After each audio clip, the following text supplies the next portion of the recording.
Who says crispy chicken has to be deep fried? This chicken sandwich is crispy, juicy, and the homemade Chick-fil-A sauce will satisfy any fast food cravings you might have. So without further ado, let's get right into it. So you're going to grab some chicken thighs or chicken breast and you're going to cover it with plastic wrap. And then you're going to grab a meat mallet and start pounding on the chicken until it's pretty thin. So I have 3 separate bowls here. In the first bowl I added flour and garlic salt. And then in the second bowl I have 3 eggs which I whisked up. And then in the third and final bowl I have panko breadcrumbs, which is going to give it that nice crispy texture that you want. And you're going to put your chicken in the flour. And you're going to press it down to make sure that the flour coats itself evenly. And then you're going to shake off the excess flour. Then put it in the egg mixture. Drain it off. And then put it in your panko breadcrumbs. And make sure it coats the chicken well. And you're going to set that aside to a separate plate. And if you have time, let it rest for about 20 minutes so the panko breadcrumbs can stick on better.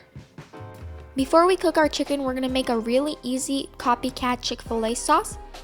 So you're going to grab a medium-sized bowl and you're going to add in 2/3 cup of mayo, 1/4 cup of barbecue sauce, 1/4 cup of honey, and 2 tablespoons of Dijon mustard.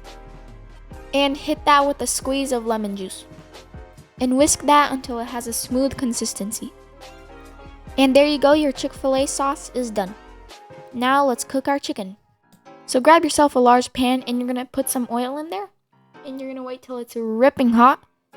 And now you're going to add in your chicken.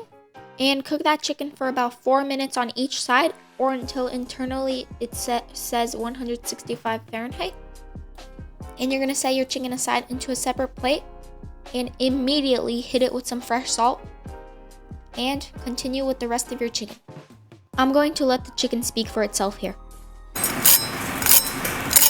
I mean, if your chicken is still soggy, you're going to want to try this chicken out.